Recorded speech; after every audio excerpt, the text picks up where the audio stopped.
Hi, welcome to Swishing Mindsets. This is Anuradha, and today I'm speaking to award-winning writer Chandan Pandey, who has recently come out with his book, The Keeper of Desolation, published by HarperCollins India, and Shairi Devnath, who has translated the stories from Hindi to English. The stories have been described as surreal yet gritty and violent yet poetic, set in the heartland of India. Welcome, Chandan. Welcome, Shairi. Thank you. Thank you, Anuradha. Yeah, तो मैंने आपकी book पढ़ी and it's right. I didn't know how to describe it. So because they are very poetic when you read them and gritty as well. Because आपकी जब पढ़ रही थी मैं स्टोरीज तो लग रहा था कि अच्छा अब सब ठीक हो जाएगा, हाँ Mm. एंड आते आते सब ठीक हो जाएगा, बट वो ठीक नहीं होता है। तो इसलिए ना मुझे फिर बुक रख के फिर कुछ देर बाद फिर मैं वापस आती थी नेक्स्ट स्टोरी के लिए। तो आप बताइए आपका इंटेंशन क्या था जब आप लिख रहे थे, आपके दिमाग में क्या चल रहा था? तो अभी जो आपने बोला ये कॉम्प्लीमेंट था या क्या था? कॉम्प्लीमेंट ही मुझे भी नहीं पता actually, I don't no. because I love happy endings. I love happy Hmm. endings, but then sometimes it's good to, feel a little uncomfortable also. Yeah, So I think that's that is the case of more or less English readers. They like happy endings.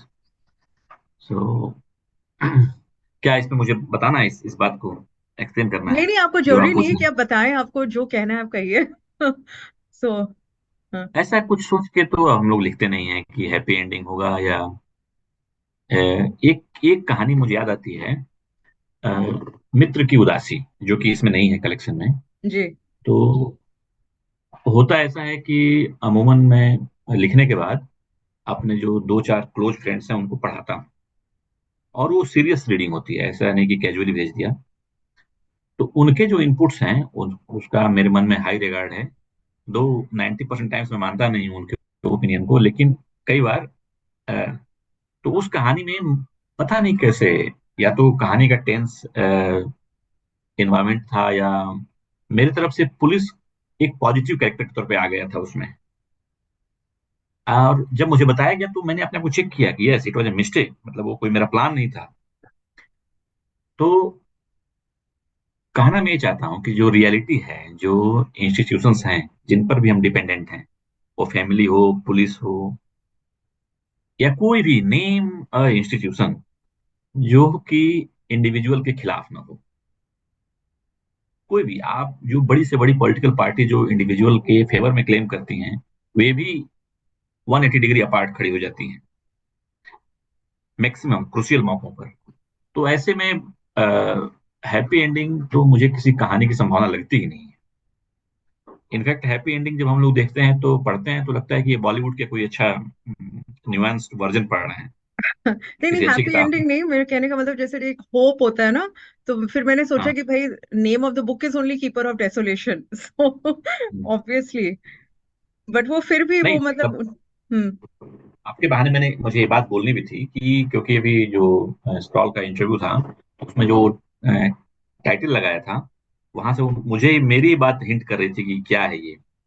तो धीरे धीरे मैंने उसे explore किया, तो ये पुरानी बातें मुझे याद आई कि जो भी, जहाँ पे हम खड़े हैं जिस भी लोकेशन पे, वहां पर अपने आप को बचाए रखना ही सबसे बड़ा स्ट्रगल है। एक सेन सेन तौर पे, एक एक एक जो अच्छा इंसान के तौर पे बचे रहना।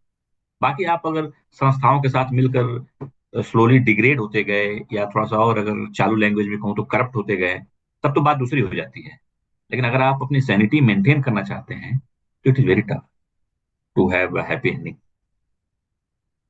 No, that's true. And all of us, we go deep inside. And that is what you've captured.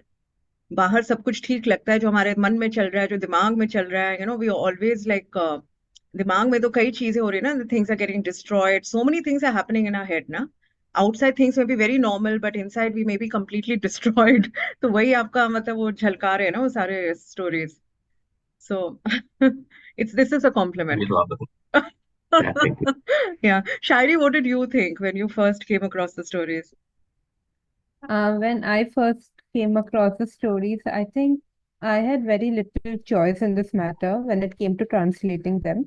Because Arunava, like whom we were talking about before, he wanted me to translate Chandan's stories because he said, we have these great collection short fiction that Chandan had mailed him some time before.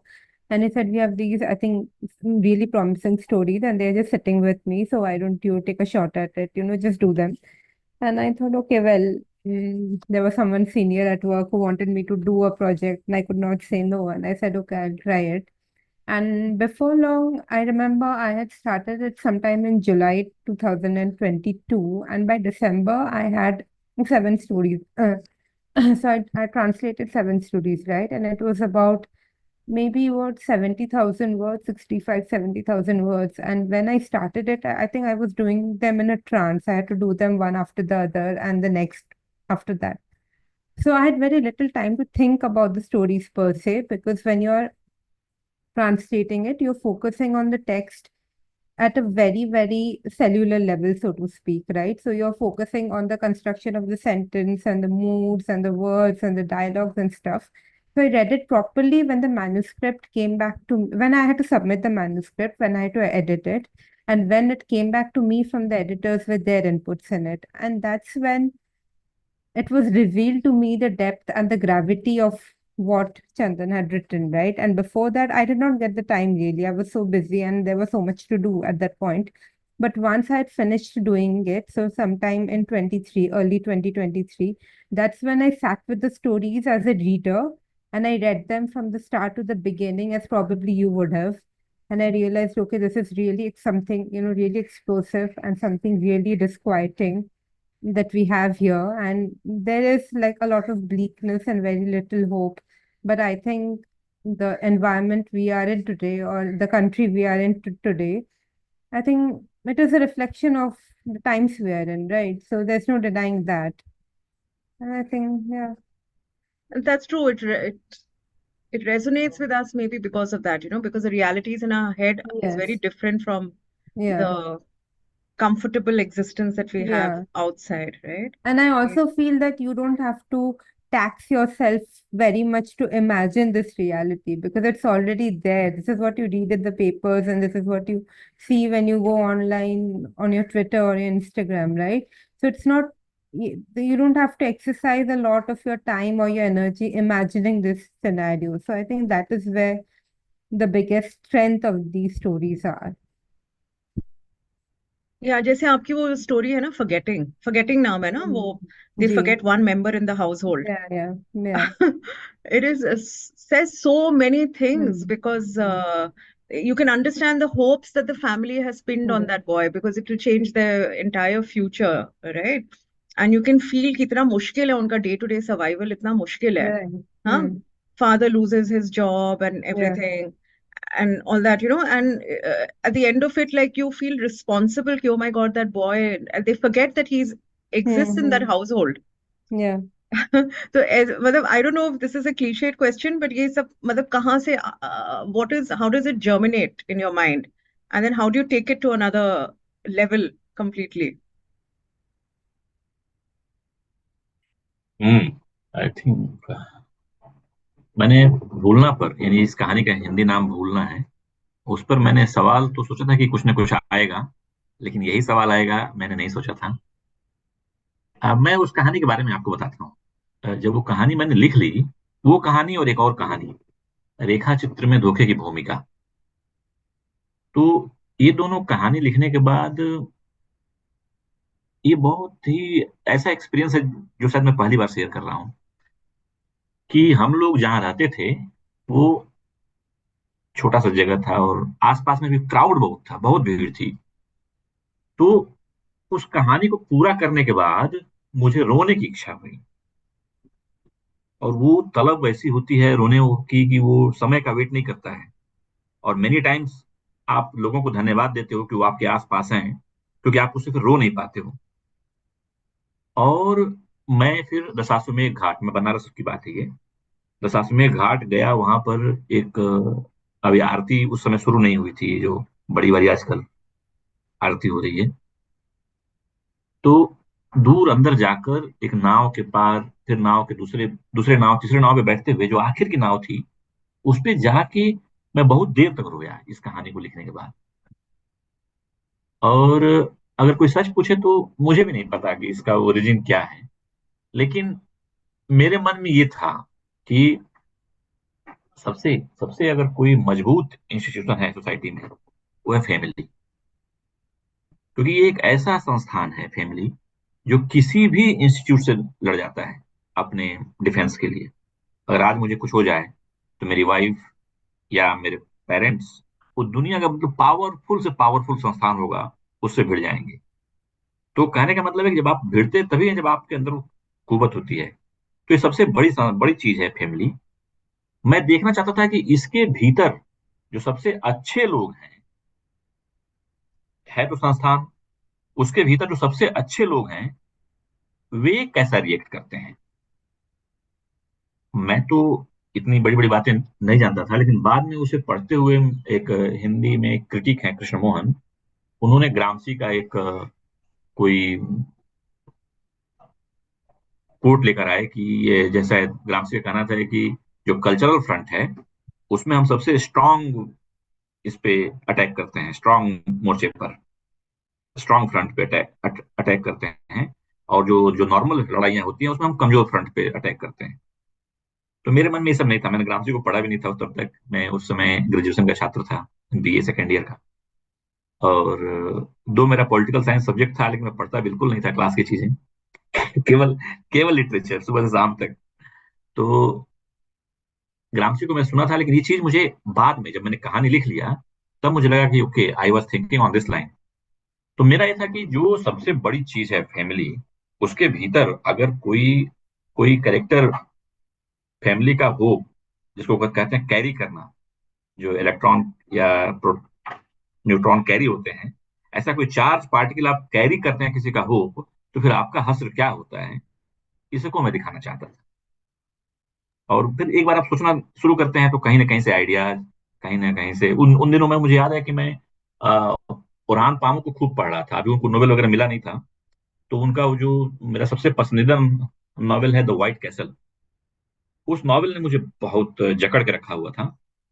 और मुझे लगता है कि कहीं ना कहीं style नहीं, जो लिखने का कॉन्फिडेंस था कि ये कहानी मैं लिख सकता हूँ कि एक आदमी अपने परिवार में भुला दिया जाएगा। एक्चुअली आपको जब ऐसे ऐसे आइडियाज आते हैं ना, तो आपको डर लगता है कि लोग आप पर यकीन करेंगे कि नहीं करेंगे। ये ऐसा हो सकता है। तो उस वक्त आपको ये बड़े मास्टर्स काम आते हैं, क्योंकि उन्होंने ऐसे आइडियाज एक्सप्लोर कर रखे होते हैं कि लगता है कि अच्छा, जब इन्होंने एक्स एक्सप्लोर कर दिया है तो x plus y I have to explore. तो हम्म। ये उसका कुछ बनने का प्रोसेस था उस कहानी का। हाँ, एक स्टार्टिंग पॉइंट मिल जाता है एक तरह से। जी जी जी। हम्म। कॉन्फिडेंस मिलता है, स्टार्टिंग पॉइंट नहीं, मतलब ऐसा नहीं कि मुझे, कॉन्फिडेंस, हाँ। हम्म। मैंने कोई लीफ लिया उनसे या कोई कोई आइडिया लिया, नेवर। वो बस एक कॉन्फिडेंस आया कि अच्छा, इस आइडिया को मैं एक्सप्लोर कर सकता हूँ, कि घर में किसी को भूला जा सकता है। एक्चुअली आप कह रहे हैं तो मैं सोच रही हूँ, मतलब हम लोग भूल जाते हैं लोगों को। यहाँ तो मतलब एक यंग लड़का था जो बस पढ़ाई कर रहा था, दिन रात बस पढ़ाई कर रहा था, एक दीवार की तरफ अपना चेहरा करके बस पढ़ रहा था। तो लोग उसको भूल गए कि ठीक है, वो तो वहां उस कोने में है, अपना पढ़ाई कर रहा है। बट बूढ़े लोग हैं ना, अक्सर हाँ मतलब बूढ़े बिल्कुल। लोग होते हैं घर में, उनको बस जाके बीमार हैं, वो बस्तर पे पड़े हैं, तो उनको कोई ध्यान नहीं देता, लोग भूल जाते हैं ना। कोई भी आप प्लान बना रहे हो, शादी में जा रहे हो, पिक्चर देखने जा रहे हो, कुछ भी हो रहा है घर में, तो आप भूल जाते हो। तो ये होता है अक्सर। तो हाँ, तो कहीं ऐसा ही आइडिया आया होगा जरूर, ऐसा ही कोई चीज हुई होगी। अब तो बातें याद नहीं आती हैं, नहीं नहीं, मैं भी लेकिन सोच ऐसे रही ही हूँ, आप कह रहे हैं तो मैं भी सोच रही हूँ कि हाँ, मतलब ऐसा होता है। लोग भूल जाते हैं एक मेंबर को कभी कभी। बट इट्स जी गुड जी। To remember, I mean your story is a good reminder that this can happen. Yeah, और कई स्टोरीज है मुझे, मतलब actually like they quite, like I said ना, they make you uncomfortable and they stay with you. जैसे अभी मैंने पढ़ा था वो जो फ्लावर मिल्क वर्कर है, मैं ज्यादा बताना नहीं चाहती हूँ स्टोरी के बारे में। बट उसका भी जो, मतलब उसकी जो क्या कहते हैं, जो विडंबना थी, so sad. And just for some money, no, because उसका ब्याज बढ़ता जा रहा है, बढ़ता जा रहा है, the interest is going up, and the principal amount is so less, but for that he is, हाँ, याद हाँ आ गया, ही, दूब की या, वर्णमाला। वो हाँ, अंग्रेजी में, आई थिंक सारी will correct me, it is written as the alphabet of grass. जी, हम्म, अल्फाबेट ऑफ लव। वो या, दूब की वर्णमाला में मेरा ये, अब ये किसी को अगर मैं बताने जाऊं कि प्रिंसिपल अमाउंट कम है, लोन ज्यादा है, ये तो चीजें अब क्लिचेड हो गई हैं। Yes, exactly. तो हम्म। वो आप अगर कहना शुरू करते हैं और पीपल आपसे, लोग आपसे नफरत करना स्टार्ट कर देंगे कि ये क्या फिर वही बात लेकर बैठ गया। मुझे वो बातें बतानी ही नहीं थी उस कहानी में। मुझे बताना ये था कि कल को ये मॉडल जरूर डेवलप होगा कि जिसमें हम इजिली इस बात पे एग्री कर जाएंगे कि at the cost of one limb, let's say, एक हाथ या एक पैर की कीमत पर हमको लोन लेना है। तो वो जो एक्सपोनेंशियली इंक्रीज है, not that what we call arithmetic progression नहीं है, ये जियोमेट्रिक भी नहीं है, ये एक्सपोनेंशियल इंक्रीज है। अगर हम लिटरल अर्थों में कहें या तो ये कॉस्ट ऑफ इंटरेस्ट और कॉस्ट ऑफ प्रिंसिपल, आप जो भी मतलब उसको टेक्निकल टर्म में बोलेंगे, कि वो जो ब्याज की कीमत है अब वो इतनी ज्यादा कि वो आपके अंगों पे आ जाएगी बात।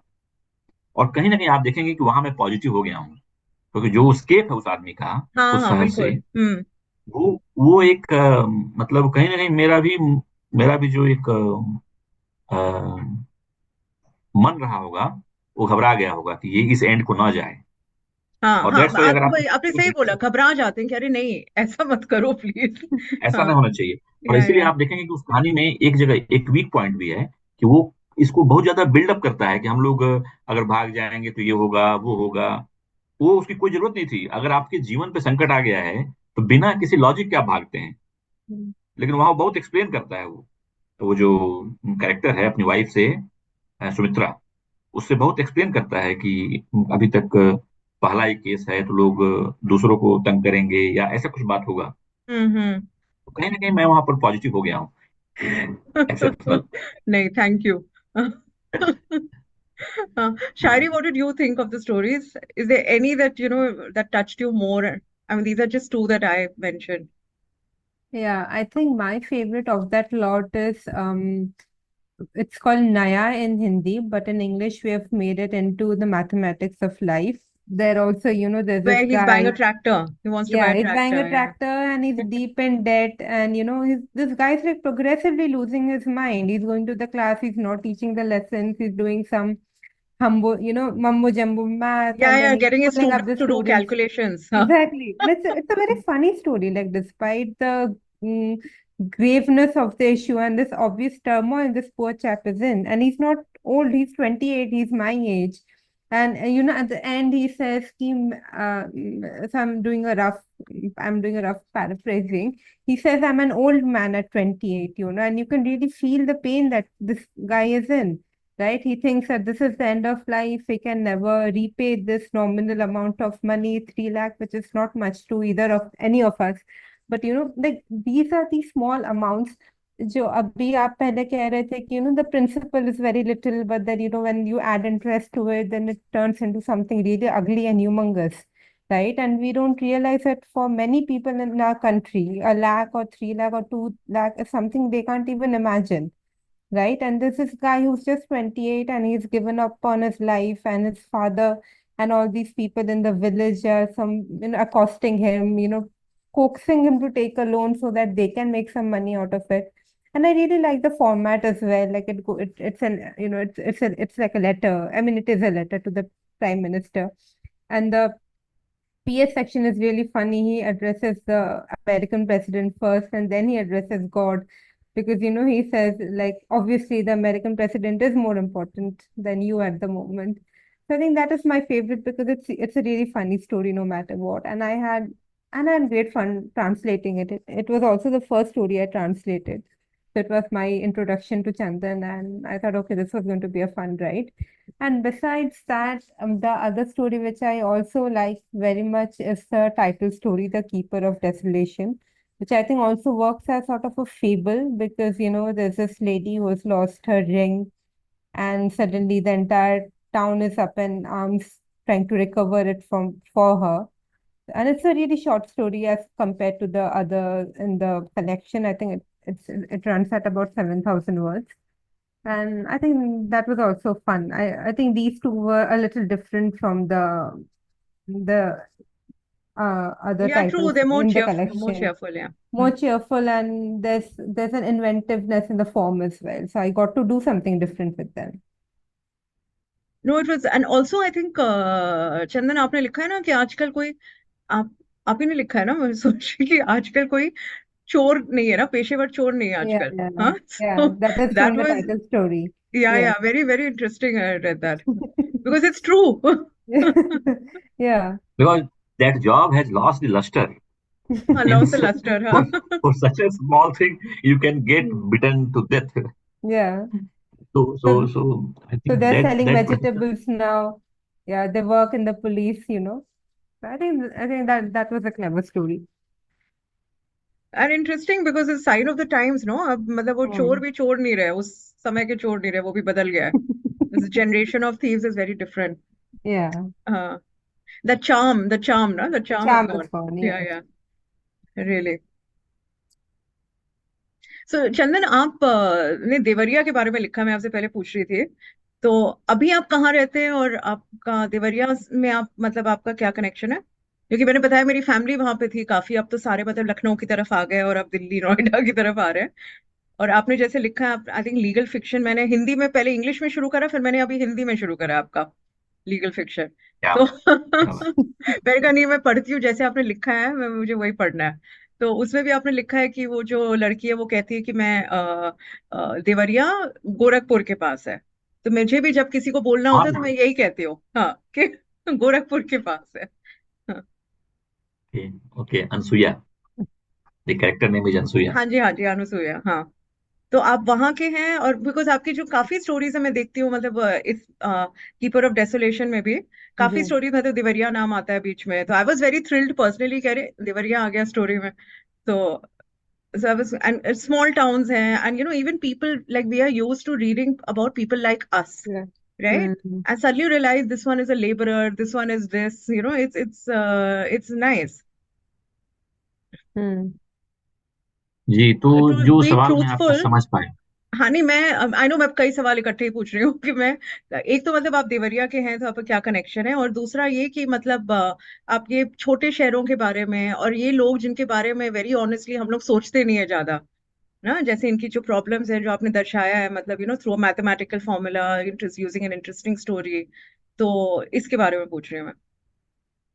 हम्म, अ, देवरिया वाला क्वेश्चन बहुत अच्छा है एक्चुअली। अभी इस एज में आकर मुझे लगता है कि मैं सिर्फ वहीं का हूँ। पहले जब मैं पढ़ने में आया तो फिर बनारस और लखनऊ और तमाम जगहों पर मैं गया। और गांव, एक तरह से मेरा गांव देवरिया है। देवरिया के पास एक जगह है लार, लार के पास गांव है पटखौली। तो गांव हम लोग से छूट गया एक समय में, ये पढ़ाई लिखाई और इन चक्करों में। लेकिन धीरे धीरे मैंने पाया कि, और ये बड़े राइटर्स ने खूब अच्छे से लिख दिया है, मैं तो खैर क्या ही बताऊंगा, कि वो मैं जो हूँ बस वहीं का हूँ। ये सब मैं पिछले 12 सालों से बंगलोर में हूँ। लेकिन मुझे शहर ये प्यारा लगता है, बहुत अच्छा शहर है। अगर मुझे ऑप्शन दिया जाए तो मैं बंगलोर में ही रहूंगा। लेकिन मुझे बंगलौर से कोई मेमोरी मेरी नहीं है, वैसी मेमोरी जो जिसके बिना मैं रह न सकूं, वैसी कोई मेमोरी नहीं है। दिल्ली से कोई मेमोरी नहीं है। हैदराबाद रहा, वहां से कोई मेमोरी नहीं है। मेमोरी है, लेकिन वो उसके बिना हमारा काम चल जाएगा। मेरा गांव जो है वो अल्टीमेटली अब मेरे लिए उतना ही जीवन मेरे पास है जितना मेरा गांव है, या जितना मेरा बचपन है, चाइल्डहुड। रेस्ट ऑल जो है वो सब या तो फेक है, या उसका एक रेमिनिसेंस जिसको बोलते हैं, बचा हुआ बचा कुचा चीज है वो। फिलहाल मैं यहाँ रहता हूँ, शांति निकेतन एक जगह है, विश्व भारती। मेरी वाइफ यहाँ पढ़ाती हैं। तो जॉब मेरा बेंगलोर में है, मैं शटल करते रहता हूँ, यहाँ वहां से यहाँ भागते रहता हूँ।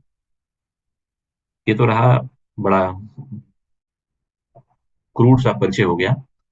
जो नया कहानी की आपने बात की, तो वहां भी जो मैं लिखना चाहता था वह एक बहुत ही महत्वपूर्ण बात मुझे लगी थी, कि जब मैं अपने जॉब के सिलसिले में गांव में जाता था तो वहां मुझे पता चलता था कि मिस्टर एक्स ने ट्रैक्टर लिया है। अब मैं लगता था कि ये पिछले साल मैं आया था इस गांव में तो यहाँ तो कोई ट्रैक्टर की बात ही नहीं थी, ये ट्रैक्टर आ गया कैसे, ये डेवलपमेंट कैसे हुआ, क्योंकि ट्रैक्टर शुरू से एक ह्यूज इन्वेस्टमेंट रहा है, 7 लाख 6 लाख रुपए लगते हैं।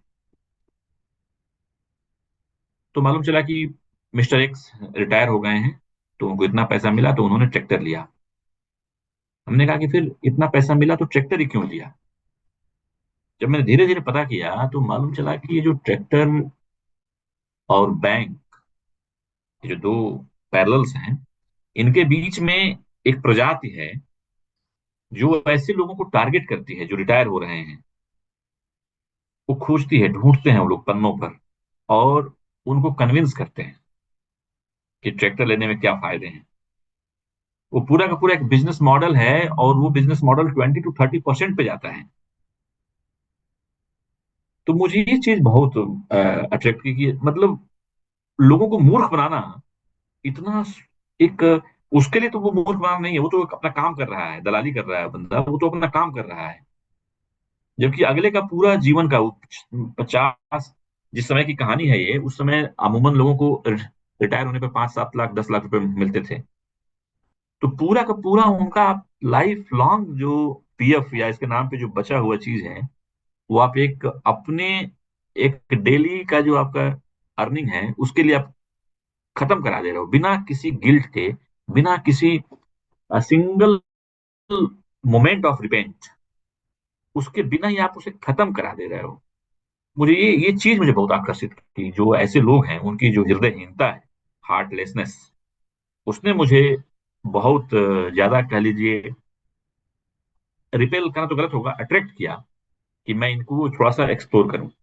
हालांकि जब मैं बहुत एक्सप्लोर करने गया तो मैं उसी जो राजेश का है कैरेक्टर उसमें नया में, राजेश कुशवाहा, उस तक ही पहुंच पाया। लेकिन बेसिक आइडिया वो था, वहां से मैंने कहानी को स्टार्ट किया था पिक करने का, और फिर यहाँ पर लेकर आया कि हमें पता भी नहीं होता है जब हम किसी चीज को लास्ट मोमेंट पर जब हम देखते हैं तो उसकी जो सबसे कठिन सच्चाई है वो मालूम चलती है। अभी भाई ने पूरा लोन प्लान कर लिया है, but he is not at all aware about the interest part of that, कि उसका इंटरेस्ट कितना होने जा रहा है। वो लास्ट मोमेंट पे उसे उसे क्लिक करता है, वो जो पूरा हम सपने देखने लगते हैं झूठे, वो हमें यहाँ पर ले आके छोड़ देता है। तो इस चीज को मैंने थोड़ा सा डिस्क्राइब किया था उसमें। नहीं, एंड रियली वो कहानी पढ़ के लगता है कि माय गॉड, मतलब कितना बर्डन है कि वो जिंदगी भर वही देते रहेंगे, और वो अपने सपने भी देख रहा है कि ट्रैक्टर आ गया तो मतलब मैं अमीर हो जाऊंगा, लोन पे दूंगा, ये करूंगा। फिर पता चलता है कि भाई इंटरेस्ट ही इतना ज्यादा है। तो यू राइट, अगर आप ऐसी स्ट्रेट फॉरवर्ड लिखते तो फिर वो मैसेज नहीं आ पाता। जी जी। हाँ। तो अब यही आपके दो, यही दो सवाल मुझे याद रहे पीछे वाले, अभी अगर कोई सवाल। सवाल यही थे। मैं हाँ बस थोड़ा देवरिया का देख के मैं थोड़ी एक्साइटेड हो गई थी कि हाँ, तो अच्छा देवरिया देवरिया। से हमारा पूरा हाँ। कनेक्शन है, पूरा कनेक्शन है। वी हैव नॉट, मतलब मैं सब कुछ वही सोचता ही हूँ देवरिया का, अपने गांव को लेकर। ठीक है, मैं वहां जाके दोबारा रह पाऊँ, बस पाऊँ, ये होना ना होना तो बहुत सारे दूसरे फैक्टर्स होते हैं।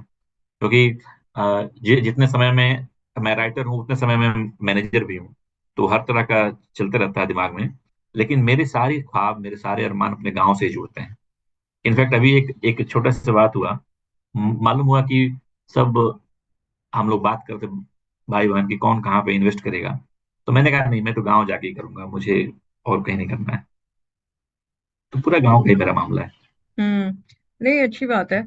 और एक और चीज ये थी कि जैसे आप लिख रहे हैं ना छोटे शहरों के बारे में, एंड लोगों के बारे में भी, like what is the right word, humble people, I mean it's sounds elitist. But आपको क्या लगता है कि जो हिंदी में लिख रहे हैं और जो अंग्रेजी में लिख रहे हैं, ये फर्क है? हम अर्बन स्टोरीज एंड जो हिंदी राइटर्स है वो ज्यादा गांव से जुड़े हैं, ये सब स्टोरीज लिख रहे हैं, ऐसा है क्या? अब तो ऐसा नहीं है एक्चुअली। मैं बताऊं आपको, अपना ही एग्जांपल दूंगा मैं, कि तनुज सोलंकी ने जब लीगल फिक्शन पढ़ा, वैधानिक गल्प, तो उसने बहुत अच्छी एक मार्के की बात कही थी कि जो वैधानिक गल्प है उसको अंग्रेजी का राइटर लिख सकता है।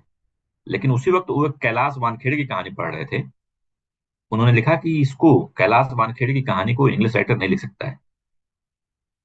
तो ये पहले था कि हिंदी में जाहिर सी बात है कि जो जो रूट्स हैं वो ज्यादा क्लोज थे उन लोगों के जो लिख पा रहे थे, तो वहां से ज्यादा कहानियां गांव की आ रही थी। और गांव की कहानी आने का मतलब कि क्वालिटी कहानी की मैं बात कर रहा हूँ। अदरवाइज प्रोडक्शन तो हर समय हर चीज का लगातार हो रहा है, उसमें कोई डाउट नहीं है। तो ऐसा कोई डिफरेंस मैं अलग से नहीं देख पाता हूँ। मुझे लगता है कि हिंदी और इंग्लिश, या इनफैक्ट किसी भी लैंग्वेज में, क्योंकि आपको आज की तारीख में लिखने की मोहलत तभी है जब आप अर्बनाइज्ड हैं।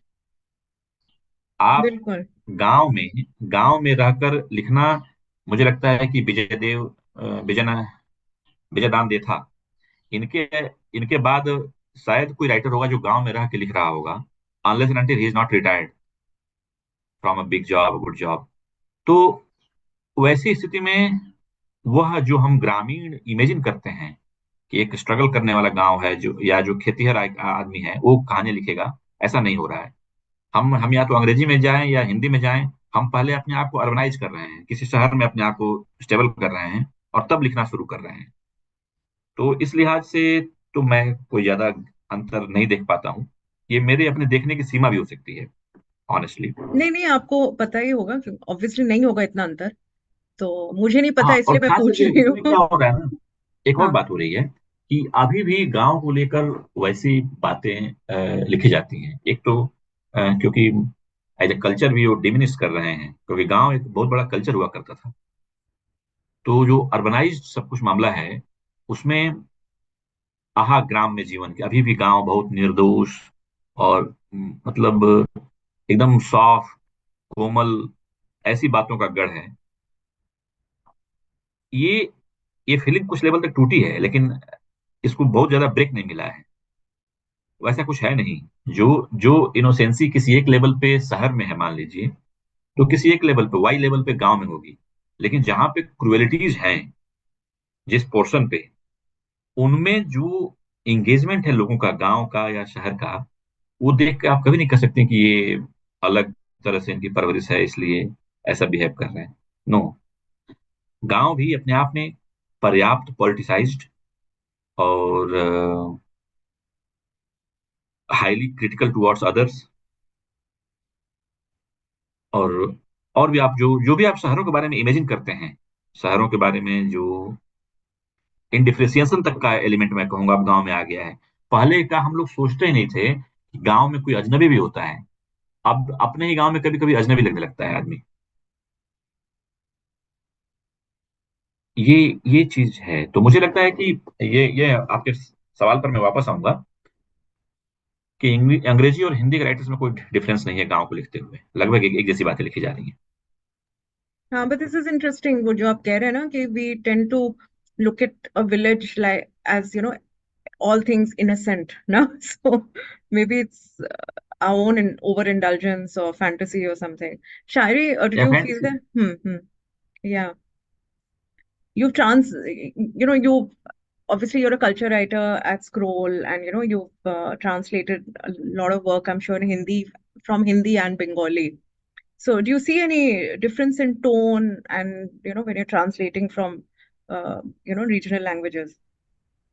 I grew up in small towns. My father had a job which required us to move very often. So before we came to Calcutta, I grew up in Rajasthan, Gujarat, and Maharashtra, right? So we stayed in places like Chittorgarh and Ankleshwar and Gujarat, which are really small.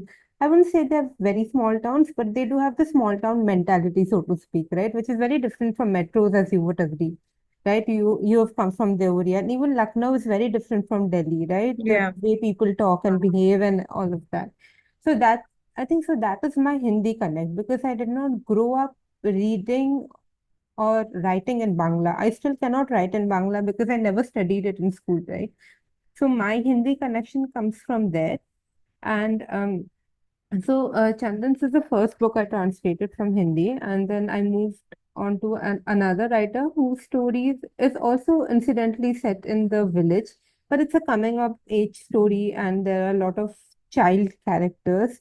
And in Bengali, I've been doing some really urban stories, right, which are a little macabre, but they're all set in cities. So the difference, I think it's too early for me to tell at this stage, because I'm working or whatever I can get my hands on, and I don't really make the differentiation of where the story has originated, so to speak. But even if I were to talk about The Keeper of Desolation only, you will see that the stories, some of them are also set in Delhi and in slightly bigger towns, right? Not just villages. For example, the story The decision that is in Delhi, right? The couple who were separated a long time ago and then they Yeah, meet yeah, after yeah. many years, right? So I think so we travel, I think for any writer, I think they keep traveling from one geography to another. So even if you read some really urban Indian writers who write in English, you will see that even in their stories, they do not then stuck to like one cities, right? If they've traveled abroad, they will write about those experiences. If they've been to the village, they'll write about those experiences. So I think this whole geography bit is so fluid these days because even you and I, will take a flight and in a few hours we are in a different continent, we're experiencing a completely different life. Or you take a train and in 2 hours I'm in a slightly smaller town in West Bengal, right? So I think our psyche also keeps changing and we try to see and adapt to things differently to as closely as we can in the physical surroundings that we are in.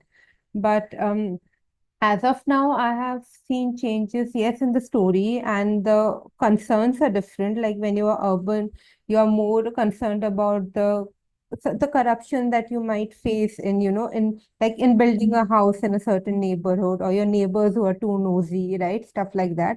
But when you're in village, then you are handling something really sort of urgent, such as, really high debts or there are no bridges, there's no drinking water. So the struggles might be different, but I think everyone is fighting something or the other, depending on where they are and the economic or the physical space that they might be occupying. Yes. I don't know if that made a lot of sense. No, no, it makes sense. Yeah, yeah. Yeah. And you mentioned the decision, and Chandan, उसमें जैसे ना, अब I don't know, I'm just drawing connections. It Hmm. may not be correct, but जैसे उसमें एक ex girlfriend है मौसम ना, जिनसे वो Hmm. मिलने जाता है. Yes, and Mosam. वो अभी मैंने आपकी वो वैधानिक गल्प अभी शुरू करी है, तो उसे भी एक एक्स गर्लफ्रेंड का कॉल आता है. तो एंड कई चीजें हैं जो जैसे आपने कहा मेमोरी आपने बोला ना, तो कई चीजें वो पास्ट में जा रही हैं Hmm. जो कैरेक्टर्स हैं. तो आप ये मतलब कुछ है इसमें कनेक्शन, या मुझे बस लग रहा है? मैं आपको बता रहा हूँ एक चीज कि हम्म. जैसे ये द डिसीजन जो कहानी है, तय तो यही हुआ था। वो जब मेरी शादी हुई तो श्रुति अपने मेरी वाइफ श्रुति, वो अपने दोस्तों के बारे में बताती थी। तो उन्होंने अपने एक दोस्त का नाम बताया मौसम। उनकी कोई क्लासमेट रही होगी। मुझे नाम इतना प्यारा लगा। जैसे मौसम हम लोग सुनते थे, मौसम नाम से ध्रुवा सहाय की बहुत अच्छी कहानी है। मुझे नाम कि किसी पर्सन का नाम हो सकता है, ये सोचना मुझे इतना अच्छा लगा। आपने उस स्टोरी में भी लिखा है कि इतना अच्छा नाम है मौसम. आपने इतने अच्छे से पढ़ा है इसको, फिर मुझे कुछ कहने की जरूरत ही नहीं है। तो उसमें इसके अलावा कोई कनेक्शन नहीं है। फिर आप क्या करते हैं कि जब अब आपको इतना नाम प्यारा लगा है, तो आप उसको कोई हल्का मेंशन, पासिंग रेफरेंस में नहीं दे सकते। उसके लिए मैंने फिर स्टोरी बिल्डअप किया। और उसके बाद तो एक बार जब आप सोचना शुरू कर देते हैं, जैसे मेरी एक कहानी है सिटी पब्लिक स्कूल वाराणसी, उस कहानी का नाम है। तो उसमें मैं अपनी बालकनी पे खड़ा था और देखा कि नीचे से स्कूल ड्रेस में एक लड़का और एक लड़की जा रहे हैं। और वो कर्व था, ऐसा हमारे घर के सामने बिल्कुल ऐसा कर्व है। उस कर्व पे जब वो बाइक मुड़ रही है और वो लड़की बाल अपने दांतों से चश्मा दबाए हुए और बाल संवार रही है, ये शॉट मेरे मन में आ गया। अब मुझे इसको ये शॉट मुझे इतना प्यारा लगा कि मैंने उसको डेसिफर करने के लिए वो कहानी लिखी, सिटी पब्लिक स्कूल वाराणसी। और ये जो कहानी थी, इसमें बाकी चीजें तो थी ही, कुछ ना कुछ तो होता है। कोई किसी दूसरे दोस्त का कोई एक्सपीरियंस है या किसी ने कुछ सुनाया मुझे। लेकिन ये कहानी डिसीजन तो सिर्फ और सिर्फ उस नाम पे लिखी गई कि मौसम नाम मुझे इतना प्यारा लगा था कि उसे डिस्क्राइब करने के लिए, उस प्यारे होने की बात को लिखने के लिए मैंने उस कहानी को लिख दिया। तय तो यही हुआ था। बस आपको वो नाम इस्तेमाल करना था मतलब. इस्तेमाल उस नाम पे कहानी बनानी थी मुझे। इतना वो इस्तेमाल करना थोड़ा सा तो हिंदी में हाँ, हाँ, थोड़ा आप वो मतलब समझती वो हैं, सही वर्ड नहीं है, एक हाँ. खराब शब्द हो जाता है। पोएटिक वर्ड नहीं है वो. हाँ। हाँ, कहानी बनानी थी तो बिल्कुल. और आपने साइलेंसेस भी बड़ा इस्तेमाल करा है, मैंने ना कई इसमें भी द डिसीजन में भी डिसीजन ही है, ये जो कपल है काफी चीजें वो अपने मन में कह रहे हैं, मन में सोच रहे हैं, बट वो बोल नहीं रहे हैं। तो जैसे आपने कहा ना, वो चाय पी रहे हैं, दोनों बात नहीं कर रहे हैं।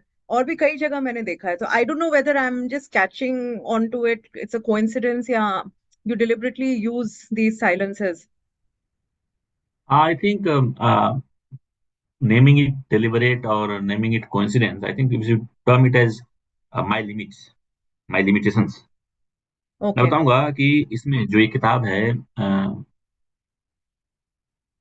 द आर्ट ऑफ नॉवेल, मिलान कुंदेरा का, तो उसमें वो 46 वर्ड्स का एक छोटा सा डिक्शनरी रखते हैं कि वो वर्ड्स उनके राइटिंग का एक तरह से जीस्ट है, वो घूम फिर कर आता है, जो कि उन्होंने बाद में पहले ट्राई किया था उसमें भी, the unbearable lightness of being में भी वो ग्लॉसरी पूरा रख देते हैं कि उस किस शब्द का क्या मतलब होगा कैरेक्टर का। तो कहने का मतलब है कि हमारे टूल्स होते हैं, हो सकता है कि मेरे टूल्स, अब आपने मुझे एक चीज मेरे जहन में डाल दी है, तो हो सकता है लिखते हुए जहां भी ये साइलेंस आकर करेगा, तो मेरा जो रीडर है, मेरे मेरे भीतर का जो रीडर है, वो चेक करेगा उसे कि ये साइलेंस कुछ ज्यादा हो रहा है या कम हो रहा है। नहीं नहीं, लेकिन अभी प्लीज, जो आई आपने क्वेश्चन पूछा, don't want to make you conscious at all. No no no no no, ये मेरा, सॉरी, मेरा कहने का मतलब ये है कि ये सब कुछ हमारे टूल्स होते हैं लिखने के।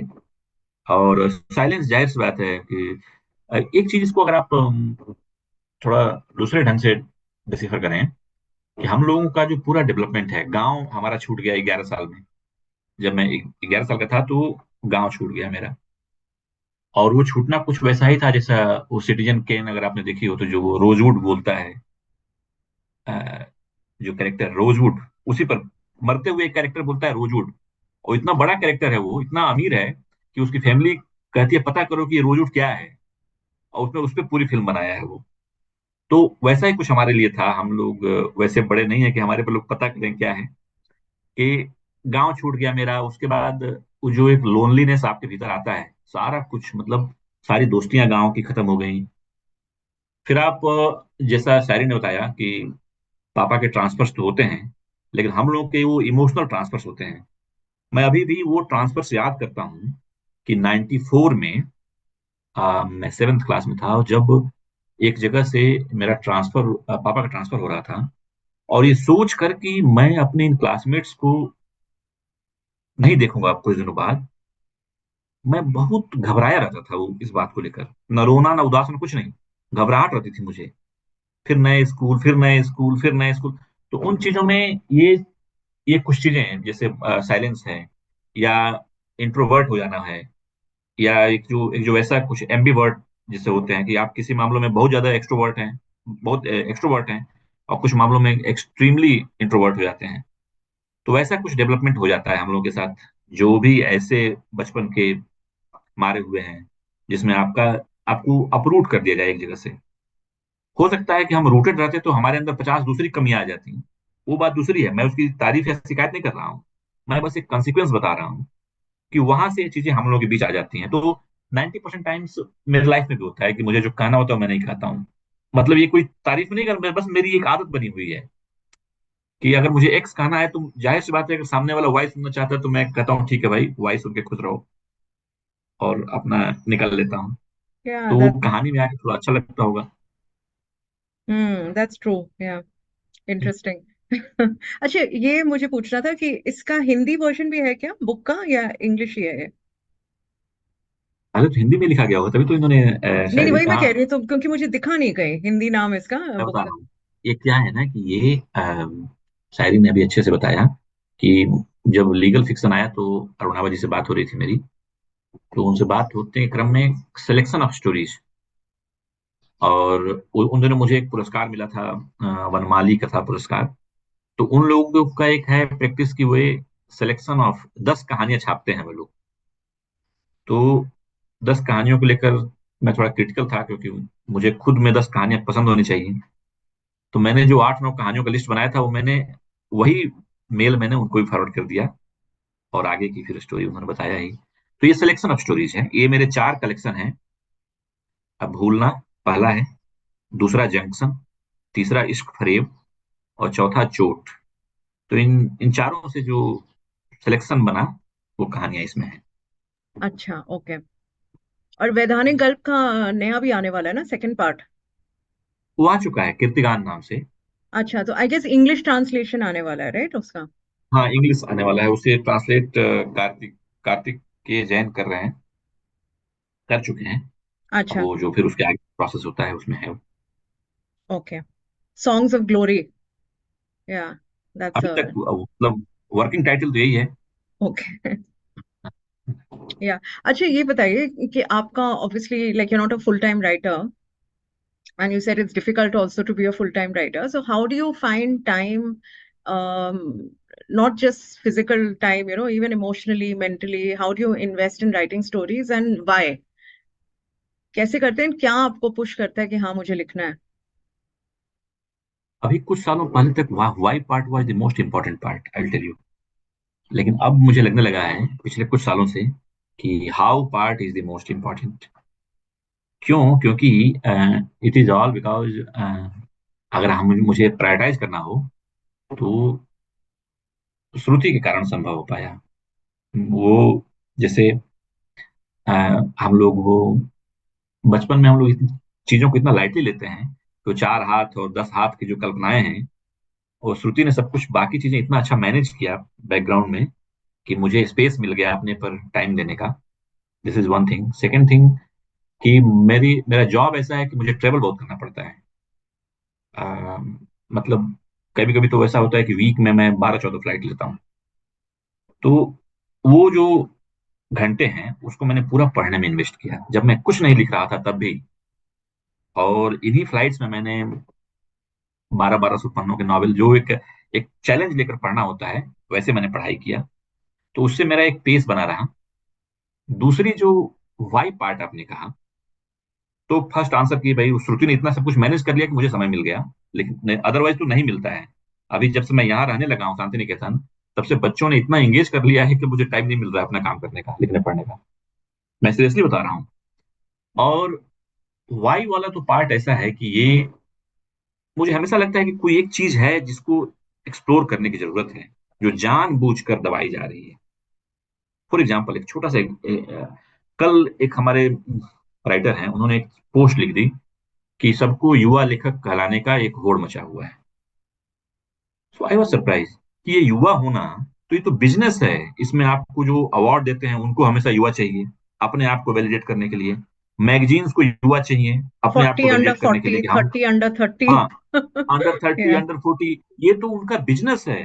मतलब राइटर कभी अगर एक्सप्लिसिटली एक आध बार बोल दे तो बोल दे कि नेवर सेज कि उसको युवा रहना है या एडल्ट रहना है, कुछ नहीं।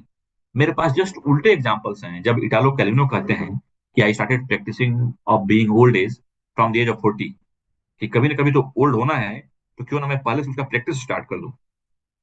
तो ये जो जस्ट रिवर्स एग्जांपल्स हैं। तो अब होता क्या है कि जो ऐसे लोग गलत चीजों को डिफेंड करने लगते हैं, तो लगता है कि हमें उसे डेसिफर करना चाहिए, उसे एक्सप्लोर करना चाहिए। और उस एक्सप्लोर पार्ट के लिए मैं लिखता हूँ। मीन्स ये हम कह सकते हैं कि ये कुछ खिखोतियन मामला है कि हम बड़े विंडमिल से लड़ने की बात कर रहे हैं, लेकिन मेरे लिए यही है। हाँ, it's nice you exploring deep concepts. The why क्यों ऐसा है? तो वाई, हाँ। यस। हम्म। नहीं, बिल्कुल। And Shayari, what about you? What drew you to translation? Yes, I think it was just great fun. And like I said, I had no intention of doing it. I just, the stories were given to me and I started doing them for fun. I had some time to kill, so I thought, why not? And if you ever sit with translation, I think it's a lot of fun and it takes your mind off things, I think, which we can all um, which we all want, right? Every now and then. And the good thing about translating is that the blank page is your friend, right? You are not scared of it. You are not scared of what to put it down because someone has already done that very hard work for you. For example, whatever Chandan has thought, some things that maybe like originated in his childhood and he's writing about it in his adulthood. Like these are challenges which I have never had to face, right? He's given me this banaya sort of this whole world and I can just like and I can do my very best to bring it into a different language. So I think because you are not scared of what this project will entail and the white page is beautiful, it is inviting. And if you think that today I'm going to do 5 pages of translation or I'm going to translate 3,000 words, and if you set your mind to it, you can do it, right?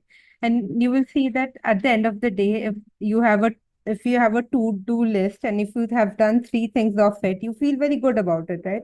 It's an accomplishment and you feel good about it. So I think translation also works for me in that regard because I always set a goal for myself every day. Like today morning, I'm going to do 5 pages. I'm going to do so many words. And when I do it, when I've done it successfully, I feel good. And I think the day starts on a positive note. And I think that's more than anyone can ask for, right?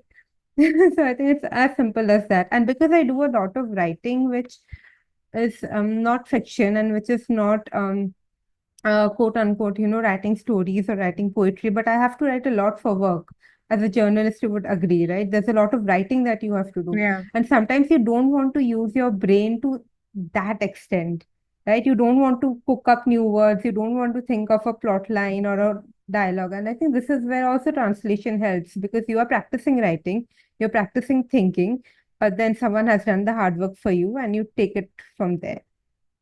Yeah. Does it take you out of your comfort zone at times? Like I'm sure Chandan ne likhi hai Always. kahani. Yes. Huh? Yeah. Always, always. Yeah. Are there times when you don't agree with something and you feel कि नहीं Uh, ऐसे क्यों? Huh? so see, I'll tell you something. The thing about the challenge or comfort zone that you said. So my first and foremost challenge that comes uh, for translating from Hindi is that I don't speak Hindi, right? Not anymore. I don't need to. So if you would ask me to speak at length for a minute or two, I will start to fumble because I've lost the practice of speaking in Hindi, but I can read it fluently. I don't know how much I can write it anymore.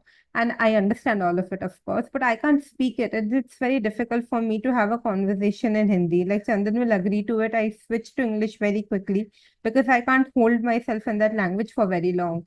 And secondly, what happens is when you live in a place like Kolkata or even Bolpur, perhaps, you don't hear a lot of Hindi around you, which has anything to do with the Hindi that Chandan writes in, right? It's a very, very different Hindi world. And whatever Hindi we speak in West Bengal or maybe in Kolkata, it is for very like transactional reasons, right? Maybe you're talking to a shopkeeper or you're talking to a neighbor who speaks in Hindi and you're just exchanging some pleasantries.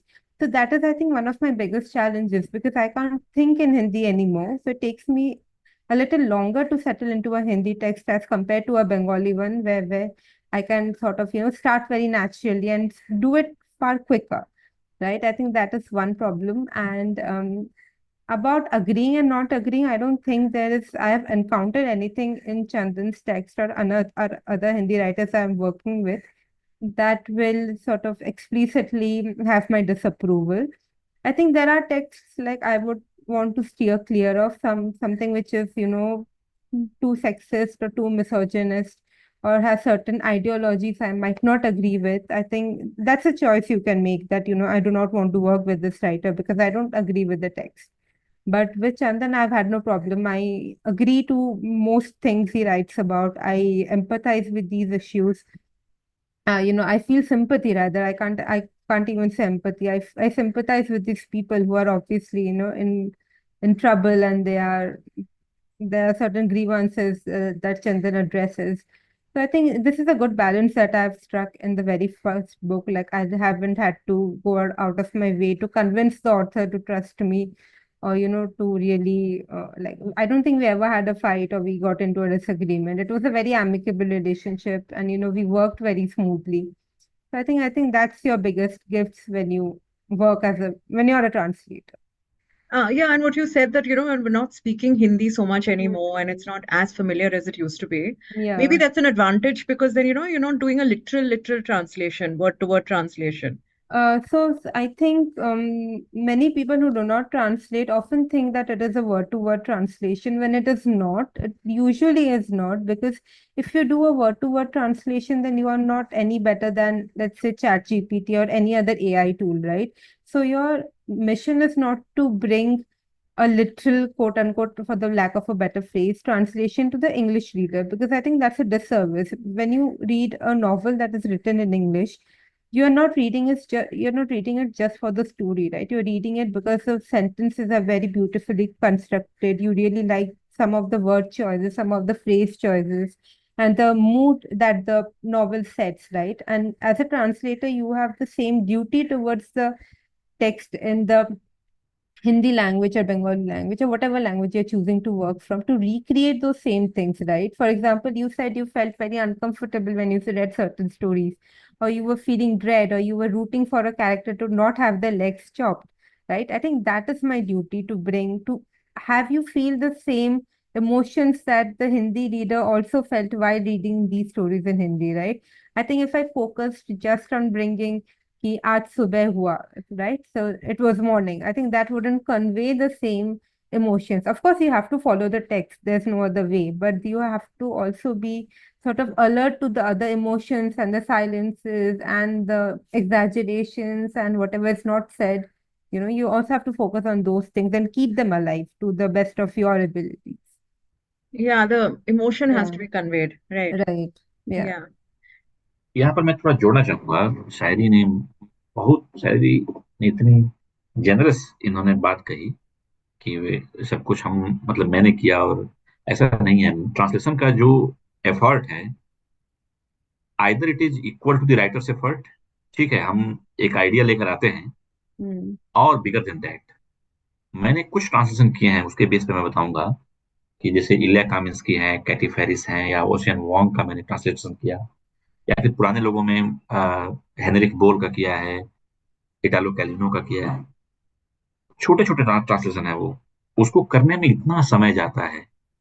वो आप उस चीज को जो आप पढ़ रहे हैं उसे जैसा आपने अपने मन में इमेजिन किया है, हूबहू वैसा उतार पाना इतना डिफिकल्ट है, रियल बिगेस्ट चैलेंज है। और मैं तो समझता हूँ कि हम लोगों का जो दुनिया है, जो राइटर्स का वर्ल्ड है, वो मोर देन 50% ट्रांसलेटर्स की वजह से बना हुआ है। अगर हमारे पास ट्रांसलेशन अवेलेबल ना होता तमाम चीजों के, तो हम कभी जान ही नहीं पाते कि दुनिया में कितना सुंदर और क्या लिखा जा रहा है। Hmm. और बचपन से ही कितने हम लोग लकी थे कि जब मैं इंटरमीडिएट पास कर रहा था, उस वक्त मेरे पास टॉलस्टॉय और ये सब हिंदी में अवेलेबल थे पढ़ने के लिए। Hmm. नहीं तो कितना मुझे वेट करना पड़ता। और कब मैं, क्योंकि हम लोग का जब वैसा ट्रेनिंग नहीं है फॉर्मल लिखने का, तो जो जैसे मिलता गया वैसे करते गए।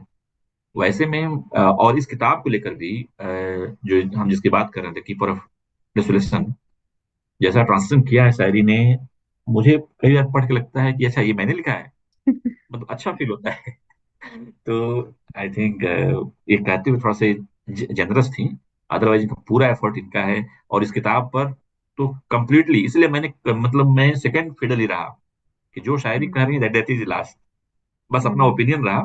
वरना जो शायरी कहती थी that that is the last. और ये मुझे मुझे लगता है किसी भी ट्रांसलेशन का हक है, ट्रांसलेटर का, कि जो जैसे देख रहा है उसे उसको देखने दिया जाए, unless until he is not और she is not making a blunder.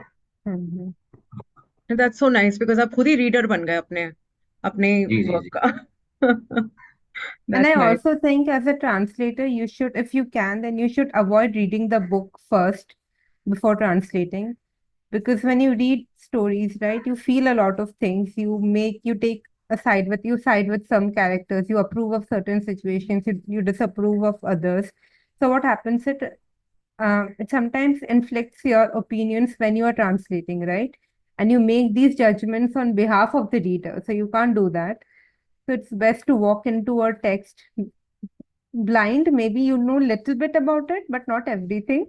And then you are, as new to the text as perhaps when the author was when they were writing it. So it is also a way to sort of recreate the authenticity of, what is being written. Yeah. Yeah, that's a lovely way to put it. Hmm.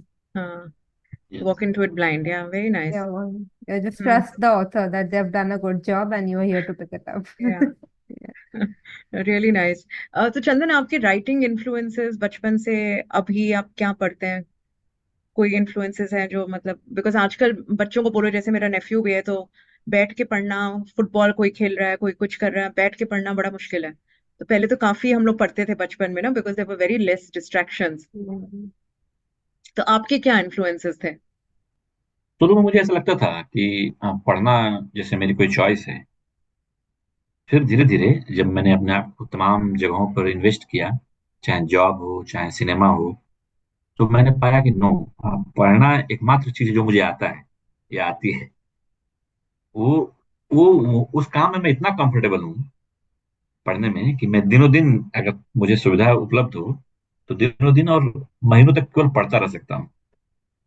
तो कहीं ना कहीं मैं या तो blessed enough या not blessed enough, जो भी मसला हो, पढ़ने को लेकर मेरा एक बन गया बचपन से। हाँ, बाकी लोगों के मामले में ऐसा होता है तो उनको फोर्स करना पड़ता है पढ़ने के लिए। इन्फ्लुएंसेस की बात है तो मुझे लगता है कि थोड़ा सा मैं डिम विटेड हूँ इस मामले में, क्योंकि मैं बहुत ज्यादा ले नहीं पाता दूसरों से। एक्चुअली इसको बहुत अच्छे से मनोहर श्याम जोशी ने लिखा है अपने गुरु हजारी प्रसाद द्विवेदी के लिए। अपनी किताब का वो समर्पण समर्पण करते हैं और उसमें लिखते हैं कि आप तो समुद्र थे, लेकिन मुझ घड़े में घड़े जितना ही समाया। तो अब हमने जिसको पढ़ा है, जैसे मान लीजिए एक समय ऐसा था कि मैं कोई भी कहानी लिखने से पहले एक रिचुअल के तरीके से मैं ट्यूसडे सिएस्टा पढ़ता था, मार्केस की। वो कहानी मुझे पागल कर देती थी उन दिनों। अभी भी मैं पढ़ूं तो वैसा ही। वो कहानी पढ़ के ही मैं कोई भी चीज, जैसे आपके यहाँ गणेश या सबके यहाँ गणेश पूजा से स्टार्ट होता है कुछ कोई चीज, हमारे लिए वो कहानी एक ट्रिगर था। उस कहानी को पढ़ के ही मैं, सब कुछ तैयारी है, पूरा सेट है, सब कुछ मन में बन गया है। उसके बाद आया ये लव एंड अदर डेमॉन्स, उन्हीं का। वो भी मुझे बहुत प्रिय है, बहुत इतना, जो जो जो जो डीप इमोशन जिसको कहते हैं, पैसन, उस किताब की खासियत है। फिर उसके बाद रोबर्टो बोलानियो ने मुझे बहुत प्रभावित किया। और खास करके वो जो उनकी 2666 है, मैं इसको अक्सर बोलता हूँ, इसलिए बोलता हूँ ताकि और भी लोग उसको पढ़ें। 2666 मुझे लगता है कि उसके बाद अगर कुछ ना भी लिखा जाए दुनिया में तो हम्म। सफिशियंट है। तो वो नॉवेल मुझे बहुत पसंद है। उसके बाद पढ़ा तो बहुत लोगों को, जैसे कई बार होता है कि जो शॉर्ट फ्लाइट्स हैं, 2 घंटे की, 1.5 घंटे की, उसमें अक्सर मैं साल में एक बार जामरा की बोनसाई पढ़ जाता हूँ। वो एक अच्छी प्रेम कहानी है और बहुत ही सुंदर तरीके से लिखी गई है। लेकिन प्रभावित नहीं हो पाया उस तरीके से जिससे कि मैं अपने आप को उन्हीं की तरह डिस्क्राइब करूं। ये वाला अगर आपने कहा इंस्पिरेशन, तो वो लास्ट इंस्पिरेशन मेरे रॉबर्टो बोलाने ही रहे। बाकी पढ़ना तो लगातार चलते ही रहता है। नहीं, not just influence, I mean what do you enjoy, तो आपने बहुत अच्छी तरह से समझाया है, आंसर करा है। हाँ, एंड आई थिंक मैं भी पढ़ूंगी, कई तो मैंने नहीं पढ़े हैं ये सब बुक्स, मैं भी जरूर पढ़ूंगी। Yeah. Shairi, what about you? I mean, when it comes to translations, could you tell us a little bit about the scene and what are the prospects and how do you see it In India, right? in India? Yeah. Yeah, so I think like Chandan said, it's very difficult to like only write full time. I don't think we are in a situation economically where we can, like wrap up everything and do what we really like. The world doesn't work like that anymore. You have to have a full time job and you have to earn your bread and butter. So I think so I also have a job and I try to write daily unless I'm traveling or there's something, for some reason I can't, but I try to write daily. And I think translation is a very up and coming sort of field, I would say, or a vocation in India, because I think it's normal for us to translate all the time, right? All of us can speak 2, 3 languages. We understand maybe up to 4 languages. So whenever you're talking to someone else in a different language or you're communicating with people from another state, you're doing it in your head, right? It's not something which is alien to us or in which we put a lot of effort. For instance, if you see the international booker list of any year, you will see people from America or maybe someone from UK, they'll go to Japan, they'll settle there, they'll learn that language for 2, 3 years and then, start translating. So I think it's a very long, drawn out and a very painful process for them because, they literally have to leave their home countries to do something different. But here we can do it, I think, far more naturally and far more easier. And I think it's a duty that all of us owe to each other to bring our stories. And because like Chandan said, without translation, I don't think you would have known what is happening in Kerala, or you wouldn't have known what is happening in Karnataka. And who, like, none of us would have ever read Tolstoy or Bolano or any of them, right? So I think this is a big gift to have so many translators working on this so dutifully and sometimes without recognition as well. And definitely not the same amount of fame. But if you talk about Indian, the upcoming, the sort of flourishing, I would say, translation scene, I think it's very promising because there are universities and there are editing and publishing programs which focus on translation and who train very young translators to do the work. For example, these writers can be as young as 18, 19, and 20, right? Really young kids who want to do it for whatever reasons they might be. And for example, I am from Jadavpur University, and we did have a course in translation, right? So people would do their own translations, and we would read translation. So similarly, if you talk about private universities, I know Ashoka University in Sonepat has a very dedicated translation course where Arunava and Rita Kothari they run the translation center, right? So I think it's a thriving scene. And there are, so now you have residencies for translators, you have grants, you have funds. For example, Kartikeya Jain, who's translating Kirtigan, he was given the pen grant to translate the book, right? So I think some things are taken care of for sure. But I don't think we are yet at a stage where we can claim it to be something, like a full-time career. I don't think it works that way in most parts of the world. But I also think because you can't do it full-time, it makes you more hungry to do it, right? Because some things when you are there are some restrictions. So you feel like, there's a rebellious streak in you and you want to do it. And I also think for any writer, it's very important to be grounded in reality, right? I don't think we are in those times where we can sit and write where we are in our own ivory towers and we don't care about what's happening outside. I think that era is gone. We can't do it. So we need our jobs as teachers and engineers and managers and whatever it is to see what life is like outside and try to maybe intellectualize it a little bit, cerebralize it a little bit, give it some aesthetic and turn it into a story, right? So I think any writer you meet, any artist you meet, they all have full-time jobs. It's very important to participate in the society as like normal functional human beings and not just because I don't think any of us are trust fund and none of us have like a lot of money stashed away somewhere that we can dip into every now and then. Yeah. So I think that's good. And the money from translation is not a lot, but it does pay for some luxuries, right? You can take a vacation every now and then. You can buy a new laptop or a mobile that you've been eyeing. So I think it's all fair. I don't have a lot of complaint about this. Of course, we could be, compensated a little more. I think that always helps. But there are also prices like JCB, the JCB award, which gives the translator equal rights as the author, right?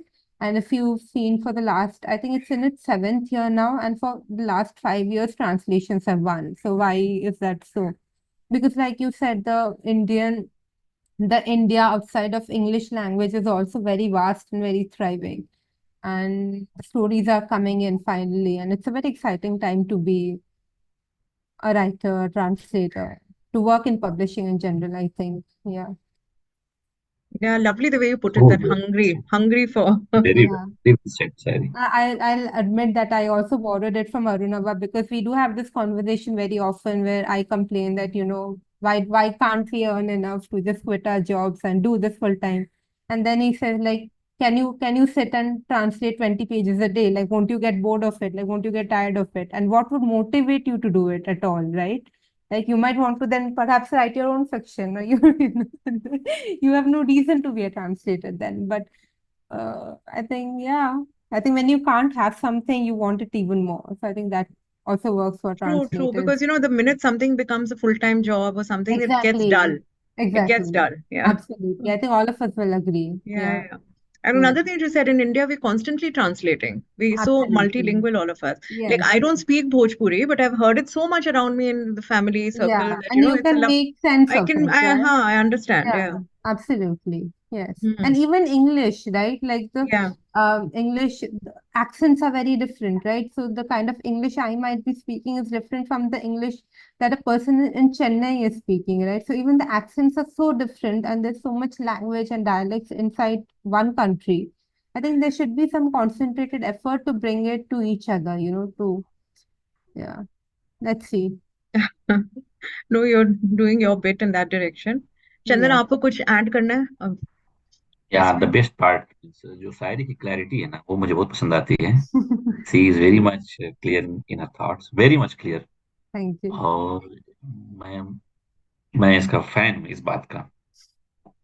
और मुझे लगता है कि जैसा इन्होंने कहा JCB के बारे में, तो कि 7 में से 5 अवार्ड जो है वो लैंग्वेजेस के इसमें गए हैं, ट्रांसलेशन में। और उन 5 सालों में भी देयर वर अदर बुक्स जो कि Yeah. इक्वली गुड थे अवार्ड लेने के। Mm-hmm. Like I remember when moustache won this award of Okay. H.S. Harish. The Ethers. other novel from the same place, same Kerala, about that clock, anti-clock or something, it was named. Anti-clock, जी। क्या गजब का novel है वो, क्या गजब का novel है। तो हम्म। वो चीजें इतना सुंदर लिखी जा रही हैं। और अभी तो वही लैंग्वेज एक्सप्लोर हो पाए हैं, जैसे जहाँ पे पहले से लोग काफी हम्म। सक्रिय हैं, जैसे केरला है या बंगाल है, जहाँ से चीजें लोग एक्सप्लोर कर पा रहे हैं। अभी आप और जब आगे जाएंगे, जैसे मान लीजिए हिंदी में ही अभी जो एफर्ट्स हो रहे हैं, जैसे उदय प्रकाश हैं या कुणाल हैं, या मैंने कैलाश वानखेड़े के बारे में बताया, नीलाक्षी, ये लोग जब अखिलेश अखिलेश ये लोग ब्रिलियंट राइटर्स हैं। तो जब ये लोग आएंगे सामने, तो सर्टेनली वो पूरा सीन चेंज कर देंगे। जो या जो फिक्शन फिक्शन अवेलेबल फिक्शन है, मैं ये नहीं कहूंगा कि फिक्शन राइटिंग का सीन चेंज हो जाएगा, लेकिन जो अवेलेबल फिक्शन है उसका तो सीन चेंज हो जाएगा।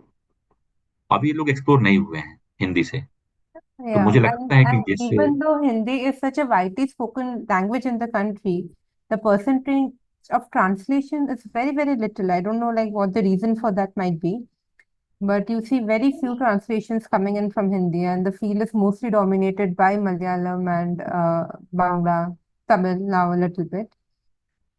But Urdu and Hindi, I don't know, it's lacking for some reason. Yeah, I think translations help a lot because if, like you said, शायरी ने एक और बात पॉइंट की, आई थिंक शीज एक तो ऐसे ही ब्रिलियंट हैं, और आज इनका पॉइंट भी काफी अच्छा आ रहा है। तो उर्दू का इन्होंने मेंशन किया। Hmm. उर्दू में अभी मैंने रिसेंटली एक राइटर को पढ़ा, सैयद मोहम्मद अशरफ। Okay. उनका नॉवेल मैंने पढ़ा आखिरी सवारियां। ऐसे तो मैं उनका पुराना फैन हूँ, बहुत बड़ा फैन हूँ मैं उनका। ये नॉवेल मुझे लगता है कि पिछले 20-25 सालों का दी बेस्ट नॉवेल कहा जाएगा in all the languages we are reading. Hmm. आखिरी सवारियां इतना सुंदर नॉवेल है ये, जो कि आज से तो नहीं कहूंगा, पिछले 50 साल से। और फिर वो जब ईरानियन जो जो चाइना पे जिन्होंने हमला किया था, तैमूर तैमूर लंग शायद, वहां तक वो जाती है चीज। और इतना सुंदर नॉवेल है, इतना सुंदर नॉवेल है, जो जो राइटिंग इटसेल्फ, आप उसका कंटेंट भूल जाइए। उसका राइटिंग इतना लाजवाब है कि वो चीजें अब आनी चाहिए अंग्रेजी में। तो ये शायरी का पॉइंट बिल्कुल सही है, और मैं इससे एग्री करता हूँ।